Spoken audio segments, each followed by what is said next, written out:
you guys awake? No. I mean like wide awake. Because there's too many people in this world that are saving their best dreams for when they're asleep. Not in Arbonne. We save our best dreams for when we're wide awake. I want to hear you be wide awake today, Arbonne. I believe the best leaders in life, they show people what to do by hemorrhaging. See, as a good leader, if you expect people to bleed, you better be hemorrhaging. And today, you're gonna see me hemorrhage. I'm gonna leave it all out here, all on the line. I'm gonna attempt to show you how I attempt to live my life, which is full out of my comfort zone, leaving nothing on the table, not worrying about what other people think, but living my best authentic self. Is that okay with you guys? All right. Today, I fully expect people in this audience to become free. Free to be your best self. Free to stop worrying about what others think of you. Free to stop worrying if you think this Arbonne gig is really for you. I fully expect scales to be removed from people's eyes so you can see what this business truly is, and more than Arbonne, that you can see what your life was intended to be. That you can understand that you have one life, and you better be living it on purpose, for a purpose, because you were designed for a purpose. And if you don't get that today, you will. I fully have peace that each one of you will leave this business better because you came to GTC and you understand that you're limitless.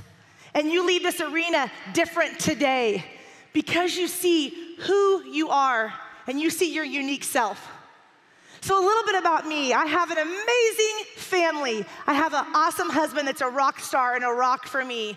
I have 5 children, 2 that we adopted a little over almost 5 years ago. The twins here, and they have been such a blessing. You know, we've had 14 foster kids through our home. And when I got a text message that said, Miranda, I don't know if you would be able to, but I know twin newborns that are in the hospital. They were born at 30 weeks.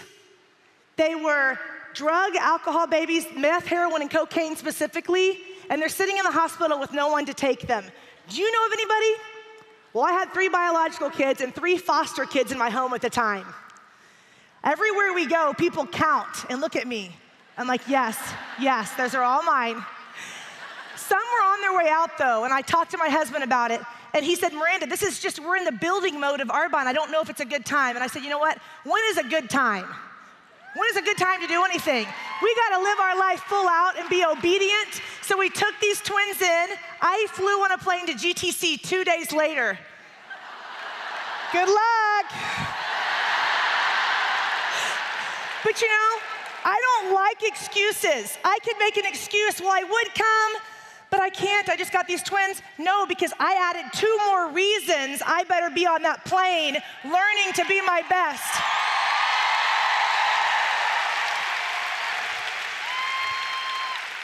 Today, I'm gonna call out your excuses. We need people in our life to look at us and say, you know what, I think that's an excuse. Instead of using it like that, let's reframe it and let's make it a reason to do it. So I've got 4 boys and 1 daughter. My daughter is incredible. She's an awesome athlete. She's an awesome little warrior. And I have extra pressure with this girl because she follows me. You know, girls give their moms kind of a lot of what for also. But I know deep down she's following me. And I want to put on a good show for her. And I don't want to just talk the talk. I want to walk the walk for my daughter and for all my kids. And so she's incredible. You know, I really want to set the precedence because I sit in those seats just like you do. I sit right up here in section 16. And you know, I know sometimes when you're in those seats and the person standing here, you think, oh, they probably don't have the same struggles I have. They don't probably get the rejection I get. They don't have the emotions or the thoughts that I have. And I want to dispel that for you right now because I'm just a person just like you. that gets in a pit just like you, that makes mistakes just like you, that combats fear just like you. And I celebrate on the moments that I get it right. And you know, I used to not have navigation. I'm gonna really date myself, but 14 years ago when I started Arbonne, there was no GPS. My husband was my GPS. I would call him from wherever I was in tears, and telling him, I don't know where I am. He's like, what are the cross streets? I'm like, there's a Quick Trip. There's the convenience store. He would somehow help me figure out where to go. But it's a wonders that I was able to build an Arbonne business going all these places. I couldn't figure out where anything was. And I remember one time traveling several hours away late at night to do a Discover Arbonne. And when I got out on the country road, I could not find my way home. I drove around and tried to be brave. Finally, I picked up my cell phone about midnight, and there was no service.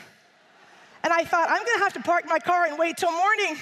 Like, I don't know what to do. And so I found a house with a light on, and I went up in their driveway, and I just started honking my horn. And a man with no shirt came out, and I said, I need the main road. And he said, 4 miles straight out that way. And I thought, oh, if I can build Arbonne, if I can find my way around, so can you. I remember going to a presentation and sitting in front of their TV and trying my best to inspire people for Arbonne, and they just talked to each other for a minute, and then they turned the TV on. And I went, oh, I'm sorry, is there something wrong? And they said, oh no, just keep talking, honey, we're not listening, we're about to watch our favorite TV show. So I sped up to the end and didn't have a great night. But here's what I learned early on. Here's what I learned. I had to not be attached to the outcome. I had to be attached to the activity. I stopped early on wondering if this business was going to work for me. In fact, I would tell my husband, I would say, oh, honey, I hope this works. I so hope this works. He finally got tired of it, and he said, Miranda, you know it works. There's evidence all around you of success. You need to start asking the question, will you work? Man, you just hate when they're right. But he was right, and I stopped asking that question, and I started using the mantra, short-term sacrifices for long-term gain. There were nights that I didn't want to go places. I worked a full-time job until I replaced my Arbonne income. And I would be in tears for my son. He didn't want me to leave. He was 1 year old. I was working full-time all day, going to Arbonne at night, and he would say, Miranda, repeat after me, short-term sacrifices? And I'm like, short-term sacrifices. And he's like, for long-term gain, and I would say, for long-term gain. And he helped me understand that that was true. You may be in a place today where you're exhausted. You're trying to do so much so that you can replace your whatever income that you have and make Arbonne work. And I want to tell you, it's worth it. Stay in that place and go fast so that you can get that other part over with. So I wasn't a great learner when I first came into Arbonne. In fact, Donna Melchert, my upline, she's amazing. She was such a good coach, and I started in February, and she said, Miranda, we have our big NTC conference coming up in April, and I really think you should go. And I listened to her, yes, okay. And I got off the phone, and I told my husband, Donna thinks I should go to NTC, but don't worry, I'm not. He said, you're not? I thought you just did a coaching call with her. And I said, I did, but she doesn't understand. Like, I'm working full time. I listen every excuse. And he said, well, then why are you even asking her opinion if you're not going to do what she says? Don't you want to be where she is? Well, yes, I do. Then maybe you should start doing what she tells you to. Another time, she sent me some books, and I said, look at all these books. How am I going to have time to read? I'm 26 years old at the time, and I'm like, I think I have it about figured out. You know what I'm saying? Like, I was a college athlete. I had been through a lot of personal stuff, and I had even gotten my master's degree, and I'd managed to read 0 books. But you know what I figured out really soon is they were right. Donna was right. I needed that personal growth, and you need it too. In fact, I still need it, and you need it. And if you're feeling down and out in your business, if I was your coach, I would say, what are you reading right now? Because usually that will solve most everything. So pretty soon I began to start understanding that I needed to listen to what my upline says. I was an area manager, and I just quit my job and moved to a new town, and I was feeling desperate because people were quitting. Does anybody know that happens? People were quitting, and I got out the phone book. Now that dates me. And I began to just look at maybe some part-time jobs, something that could really, until I got this Arbonne gig off the ground. And as I called all the different places, I realized that I was almost letting myself fall back. Because you know, if you have something to fall back on, you will. That's human nature. So I shut that phone book and I looked at my little 18-month-old boy that was sitting on the porch with me, and I said, Bronson, Mommy's gonna make this work. Do you hear me, son? I knew he didn't understand what I was saying, but I knew it was a critical moment of decision for me. And I said, Mom's gonna make it work. And I did. 4 months later, I promoted to regional vice president. I'm gonna give you 10 things today to tap into the power that's inside of you so that you can become limitless. Number one, the power of deciding. It's not about the next tip or the next skill that you're gonna receive that's gonna unlock your potential in Arbonne. It's about heart and grit. Deciding every day that no matter what, you're gonna do something to move your business forward. It's a decision. Some people say, but I just don't believe. And I say, you need to decide to believe. It's a choice. And you know what? You can only give it to yourself, and you can only borrow it for so long. Some of you have been borrowing your upline's belief for so long. If I could look at you face to face right now, I would say you have to stop and you have to rise up and believe for yourself. You have to shut the back door. Decide that this is your vehicle. This is your opportunity, and this is your time. And get in your vehicle and drive.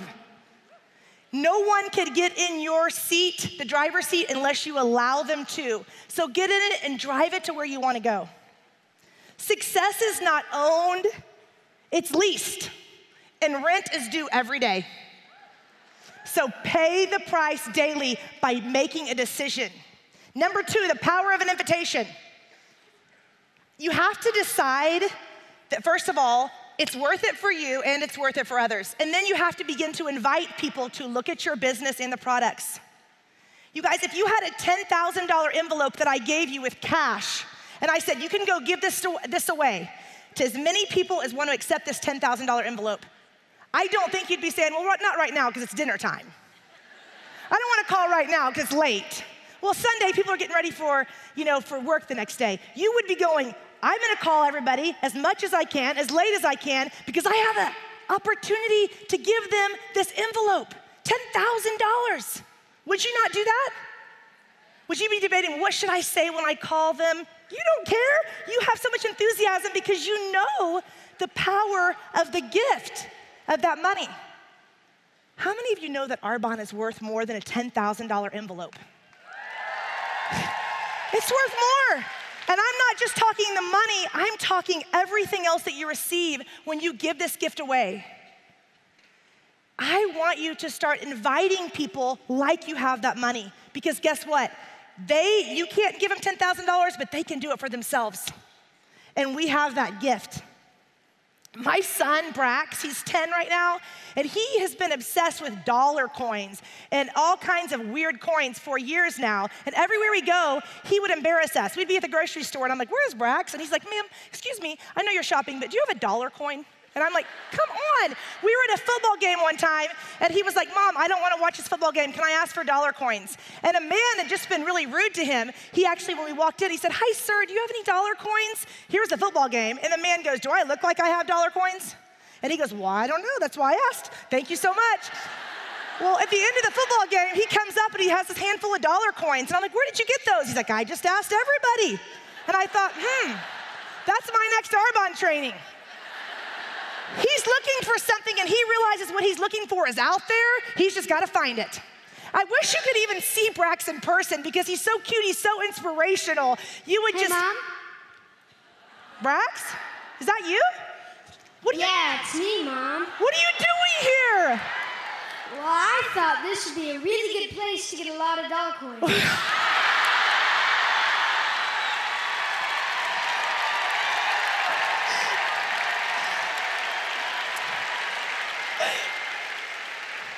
Excuse me, ma'am? Hi. Yep. Do you happen to have any dollar coins? Do I look like I have any dollar coins? Okay. Go ahead. Well, I don't know. That's why I asked. Thanks anyway. Have a great day. Hey, Brax. Listen, you're so awesome. I'm so glad you're here, but this is not the time to be asking for dollar coins. Remember, I'm doing my speech. Oh. I love you, buddy. I'll see you afterward, okay? Okay, I love you too. I'll see you after the speech. And by the way, you're doing great. Thank you, Brax.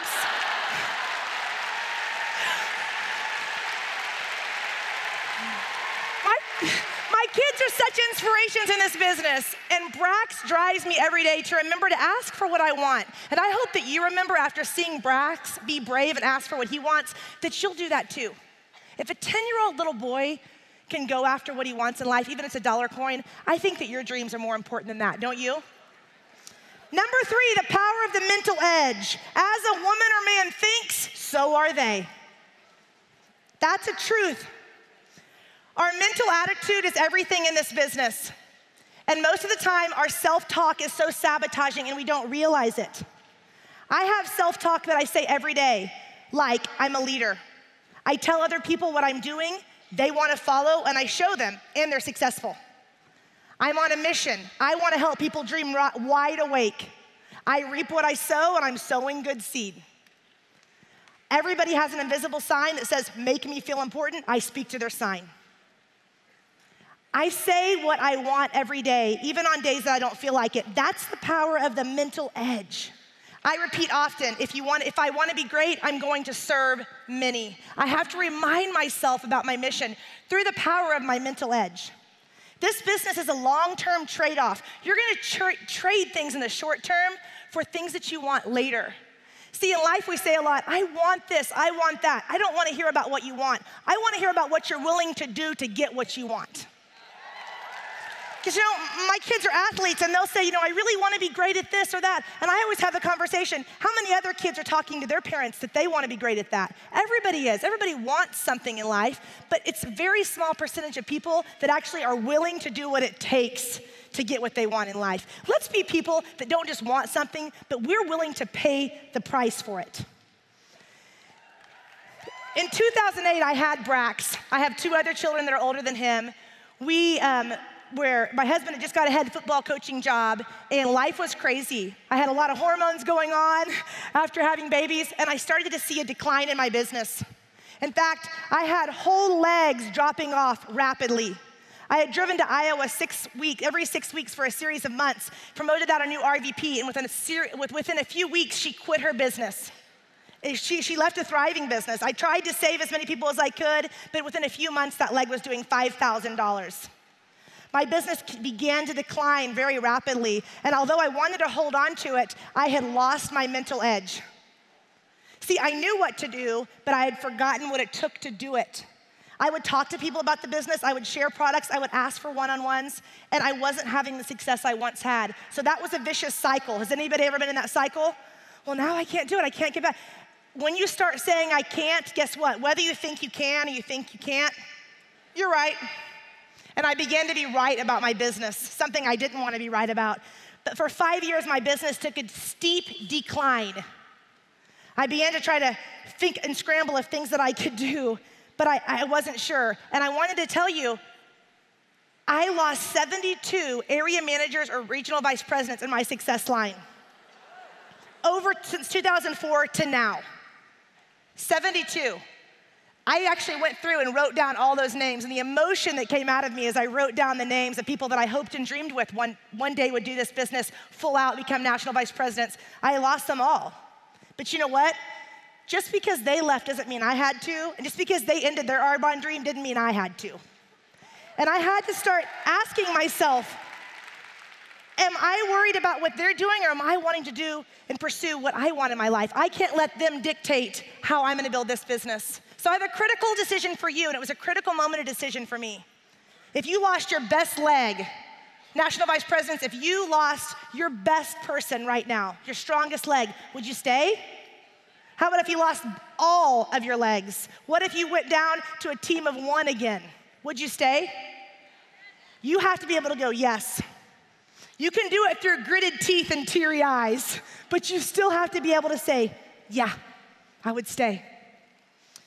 Number 4, the power of expectation, right? 4. Yeah, it's 4. Power of expectation. So during that time, I had really renegotiated what Arbonne was gonna be. And if you're not careful, you'll begin to do that. You'll be excited here, but you'll go home and life will happen and you'll begin to renegotiate. Well, I don't really have to do that goal that I had. And even if I could just do this, you'll good enough yourself. Like, well, this is still good enough. And I did that, and I began to do other things. I started a TV show for a fitness show on TV for a year. I was running myself ragged, but I was not getting ahead. My husband begged me to dive back into my Arbonne business, but you wanna know the truth? My pride was hurt. I was scared. I didn't know if I had what it took. I began to make a decision in 2011 that I was not gonna live my life scared or worried about if it happened again, because you know what? It might. But even if it did, I will stand strong. And you have to believe that you'll stand strong. You cannot let outside circumstances dictate what you're gonna do in your life. And so I decided in 2011 that I would make a comeback.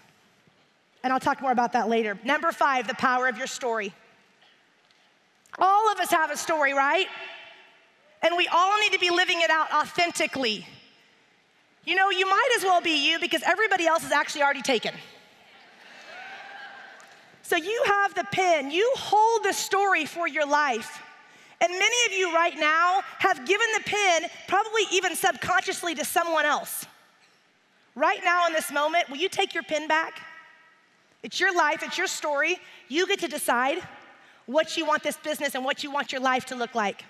Your story is so powerful.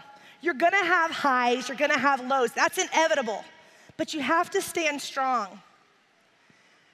My friend Jessica Thompson, who's a national vice president, came to her 3rd GTC by herself. She promoted as an RVP her first year. She came back with a great team her second year. By the 3rd year, they had all quit.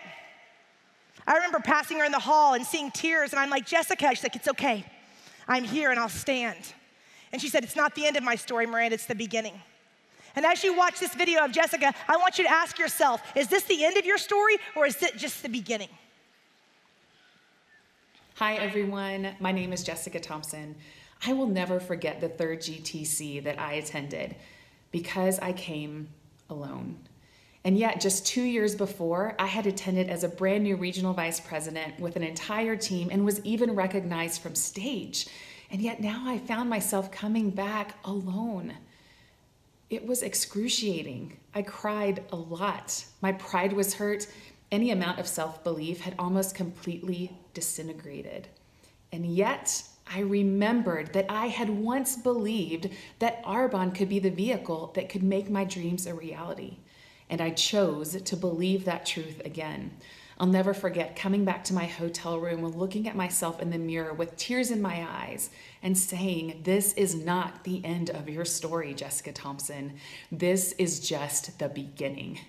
And now I'm here for my 3rd year as a national vice president with over 60 consultants from my nation that have chosen to believe that same truth, that have dared to believe that this is not the end of their story. This is just the beginning. And we invite you to believe that same truth with us. This is not the end of your story. This is just the beginning.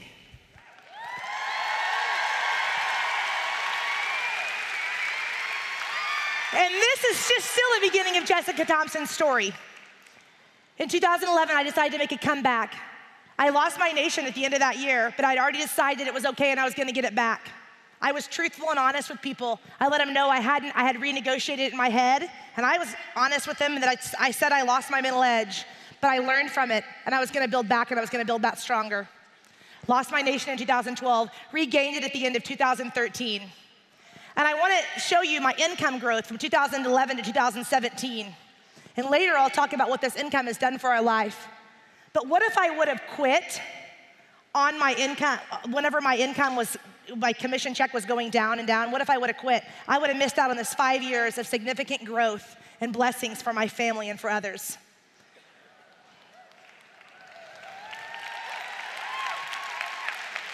I want to say a special thank you to my team because they're the warriors for me. I had to rise and stand strong before they were even a part of my business. But they are warriors, they are life speakers, they are world changers. They are no drama. They are assume best intentions in others. They are help each other no matter what, whose success line they're on. They don't care. They're a team that will rise, and I'm so proud of them, and I love you guys. So don't quit on your story. Number 6, the power of pushing your own buttons. If you have people in your life that support you, be so grateful. Not everybody has that. I've been fortunate to have that, but I want to tell you today, even if you do or do not have that, you don't have to. It's nice, but it's not a must. Because when you're waiting to get a good kick in the pants, I want to remind you of something. You have a foot. We have to be able to push our own buttons in this business, and we have to use our foot to propel us forward. Our desire has to fuel the discipline to do the next right thing in our business, regardless of who's watching. I fuel myself through so many things, but as we were building, which an army of us built homes for Haiti, my husband built a blue tent in our backyard to remind us of what we were working for. And we did not take that tent down until every home was built. It was a reminder of us daily to push my buttons because there was people on the other side of the world that were counting on me to do that. I had to start looking outside my own 4 walls for motivation. We were already very blessed as I started building this business, but there's people out there that are relying on our extra. People that need you to rise up to be your best. And that blue tent reminded me of that. I was flipping through a magazine and saw some kids that had terribly deformed mouths from their cleft palate. I ripped out that page and I pinned it up on my board. And every day I even thought about making excuses. I went, no, because those kids are relying on me. And I am capable, and I am willing, and I have to get out there and push my own buttons. Exercise for me is something I kick off every day trying to exercise because it makes me better. And I was running at the gym one day at this big group fitness class, and we were putting our incline really high. And the teacher said, the incline's pretty high right now, so all of you runners come to a walk because you're not gonna be able to keep it up. And I thought, good, because I'm about to die. My legs were hurting, my chest was beating fast. And then a next thought that popped in my mind was, I don't walk, I run. And I started getting to the beat of the song and I started thinking, I don't walk, I run. I don't walk, I run. I don't walk, I run. I pushed my own buttons when people around me were telling me it was okay to slow down. And you know what? Would it have killed me if I slowed down? No, but I knew I needed that perseverance in my life to when I stepped out of that gym, to have the confidence that I could push my own buttons in every other area. I don't know what it is for you, but you better start pushing your own buttons because Arbonne people, we have to master pushing ourselves. Number 7, the power of the big picture. Years ago, I ran a marathon. It was one of the most painful things apart from childbirth I've ever done. I didn't prepare well for it, but I started out running. I was on mile 5 at a really fast pace, and I thought, I don't know if I can keep this up or not. By mile 16 or 17, I was pretty sure I couldn't, but I kept one foot in front of the other. And just about when I was about to break, I saw my husband and son joining me. This is Bronson, who's now 15. He was 6. And as soon as I saw his face, you know what I thought? I can do it. I can go, because my why had showed up. It had shown up. And I was so excited that I didn't even act tired. I'm like, I'm doing great, man. Yeah, right? We have to do that sometimes for our team when they're doubting. It's great, we can do this. We have to do that. By mile 22, I was so exhausted. And I remember thinking, I've never ran this far in my life, not even in my training. But I pushed through, and I was so proud of myself. I ran the whole thing, and I got better than the goal that I had set for myself. But you know, I had found myself on mile 22 in a place that I'd never been. And I had a decision to make, a critical moment of decision. And I decided that I would continue to run even though I was tired. I would continue to push it. Isn't that how our Arbonne business is? We find ourselves places we've never been before, often in this business. And it's on those days when we're uncomfortable and we're scared and sometimes even physically sick with emotion that we have to decide we're gonna press on. And that's the power of the big picture, because here's the thing, I barely can remember that marathon now, but in the time it was so painful. There's gonna be parts of your Arbonne business like that. You think you can never recover. You think you're never gonna find anybody else, and you've talked to the last person on earth and they've said no. But you know it's not true. If you will push through it and press on, you're gonna find yourself in a different place someday soon. A place that you're gonna be so proud, and you're not even gonna remember those painful snapshots in your life. You know, there's really a disease that we have running through the Arbonne community, and I am worried about it. It's called the fair-weathered consultant. And these fair-weathered consultants, they sabotage themselves because they always are waiting for the perfect time to do Arbonne. Let me give you an example. You know what, I get migraines and I have had headaches a lot lately. I can't work Arbonne. Or I have allergies and my voice sounds weird, so I don't like calling people. Or you know what, it's the holidays and people are busy during the holidays. Once the holidays are over, I'm gonna work my business.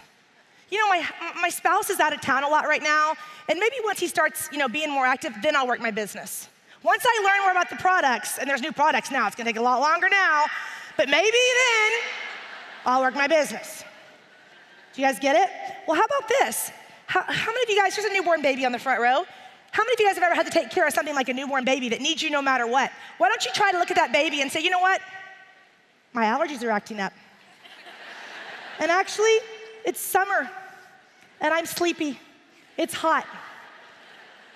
Look at that baby and tell him, you know what, somebody else is gonna have to do that today. No, you wouldn't do that, that's criminal. But we do that to our Arbonne business, and guess what? It needs to be fed like it. If you didn't take care of your baby, it wouldn't thrive. If you don't take care of your Arbonne business, and if you make excuses, it won't thrive. But if you feed it and grow it, even on those days you don't feel like it, you'll thrive. I want you to watch your verbiage, because I get tired of people saying, well, it's been a hard week. I'm just really struggling right now. Just can't find anybody. I'm just gonna take a small step back. That's fair weathered. If you had a newborn baby, would you tell your baby that? No, you would take care of it no matter what. And if you'll do that for your Arbonne business, it will grow. My friend Leanne Quinn talked to me in December, and she said, Miranda, I am done feeling sorry for myself, and I've cried my last tear over not being where I want to be in this business. And you know what? I'm not quitting. I will be an MVP. The last 2 years, I thought I would be one. I'm not. Oh well, I'm done talking about it. I'm moving on and building. You know what? If you want an example of how not to be a fair-weathered fan, take Leanne as your example.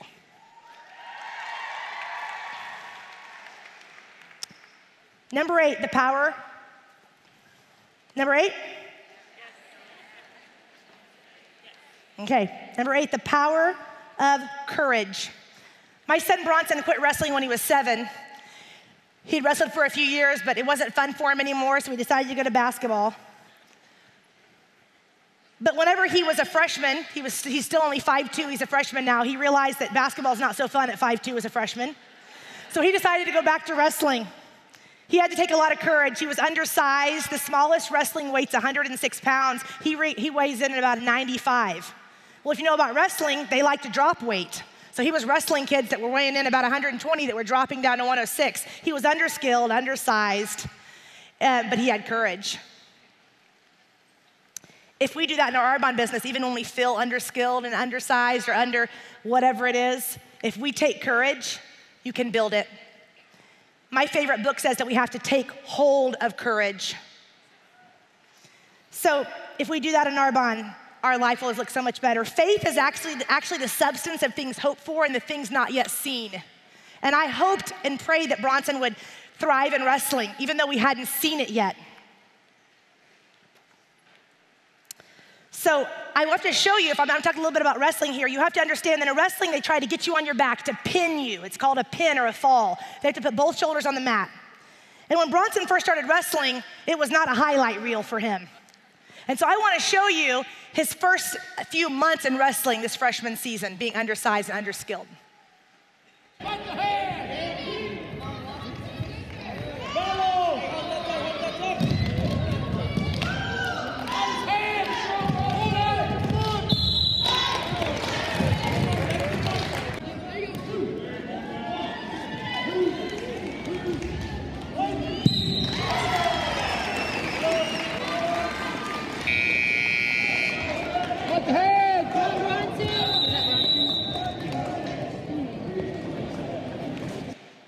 Number 9, the power of grit. Bronson said, why do you have to show me in all those bad ones? Why can't you show some good ones? And I said, that's what we all say in life. We want our highlight reel, but don't let us see behind the scenes. Guess what? We all have a behind the scenes. That's what makes your highlight reel. So stop being ashamed of things that you trip up on or mess up on or times you get slammed on the mat. It happens to all of us. It's what you do afterward that counts. I'm gonna ask you guys today to show power of grit by kicking off your back if you've been pinned in your life. If you're still down right now, roll to your stomach and stand up. What if you fall? Do it again. What if you fall? Do it again. The power of grit in your life can unleash everything and turn you into someone who is limitless. Number 10 is the power of a comeback. I'm still working on my comeback story. And Bronson's still working on his, but I want you to see what the power of a comeback can look like. Hips up! Hey, you're up! Look away!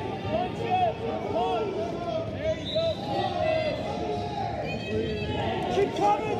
Good! Don't you go! Don't you go! Get your arm through! Come on, Bronson! Drive! Got him! Go!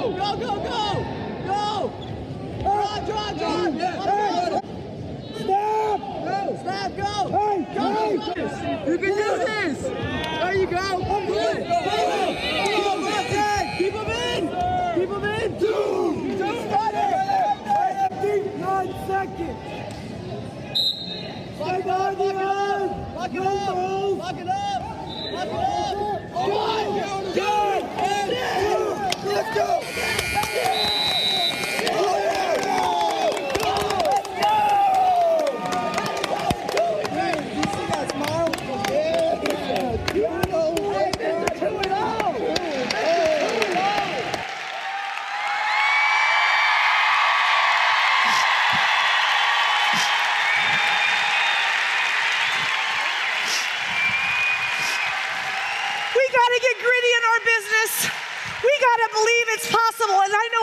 Bronson believes it's possible is because he sees his mom believe it's possible. He's seen me on the ground crying in fetal positions because I didn't know how I was gonna make a comeback. I didn't know how or who I was gonna talk to next, but I fought off my back. I kicked my legs and rolled to my stomach. I don't know if you heard there, but his coach said, don't you go to your back. Today I'm your coach. And you know what I'm telling you? Don't you go. Don't you go to your back. Don't you fall into the lie that you can't do this, you're not worth anything. Some of you guys have had abuse in your life. Some of you guys have bad situations now, but you hold the pin. I want Bronson to show us what a power of grit looks like, the power of courage, because after he lost in the state tournament this year, he got pinned in the second round. He didn't come up and feel sorry for himself or ask us to hug and kiss on him. He was doing a pull-up contest downstairs and he won it.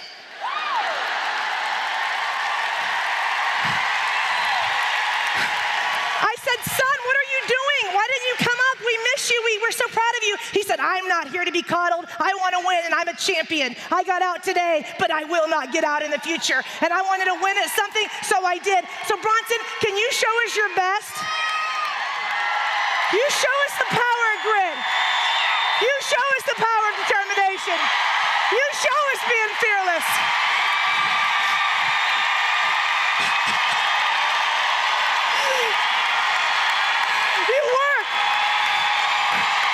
Even when you're tired, you gotta push. 15, 16, 17, 18, 19. Give us your best. Give us your best. Don't quit on us. Don't quit, Bronson. Show us how to fight. Fight back. 26, 27, 28, 29. Don't you quit, Bronson. You gotta give your best. 30.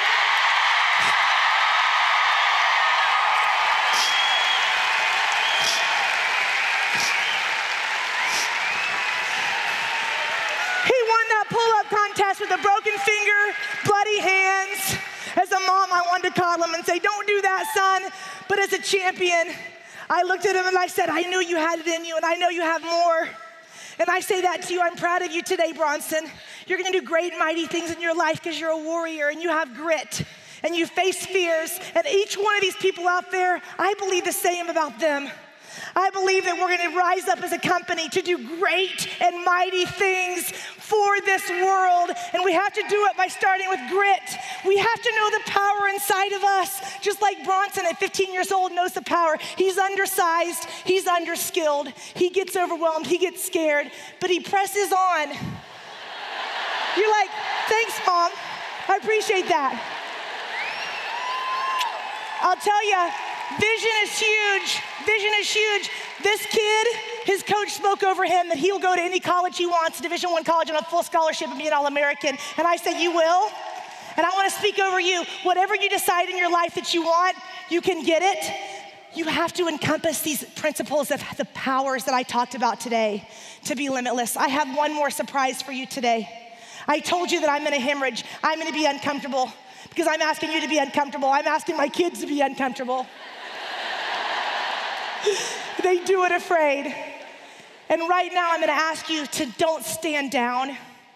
Stand tall. Believe that you can and fight off your back.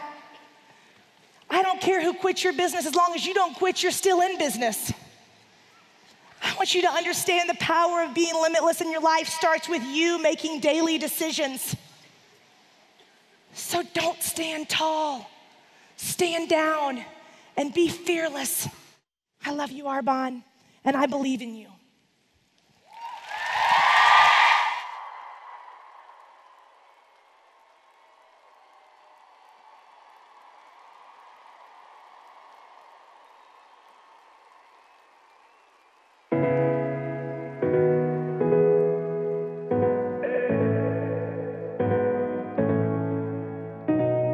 You climb a hill and make it to the top with so much energy, it just won't stop. You've got a way of showing others how, 'cause you're part of something bigger now. You don't stand down, 'cause you stand tall, stand tall. You don't give in, 'cause you give it all, because you're limitless. Take off and jump in. You're limitless. Come on and begin. You're limitless. Make waves and go free. You put yourself to the test, and now you're limitless.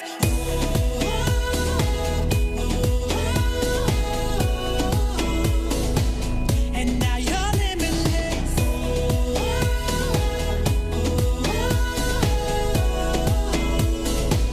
And now you're limitless. Don't stand down, 'cause you stand tall.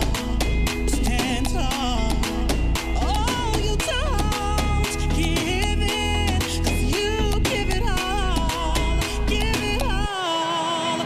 Because you're limitless. Take off and jump in. You're limitless. Go on and begin. You're limitless. Make waves and go free. You put yourself to the test, and now you're limitless.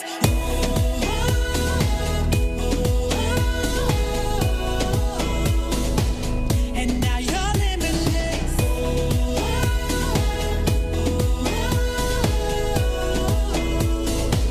And now you're limitless. There are no boundaries, you are growing. There is no stopping where you're going. You reach for the stars and you don't look back now.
I ain't never seen that before. You wowed them. Yeah, I'm speechless. You wowed them. I want him to get it. I want him to get it. What a great mother you are, and what a great leader you are. And that was your daughter. That's my daughter. And those were Vegas dancers? All on my Arbonne team. Oh, I'm glad we didn't pay for them. Yeah. They're good, though. They're awesome. Yeah. So that was her Arbonne team and her daughter. I love you. Thank you for ending this conference on such an incredible note. Yeah, you are just an inspiration to so many. God bless you. I love you.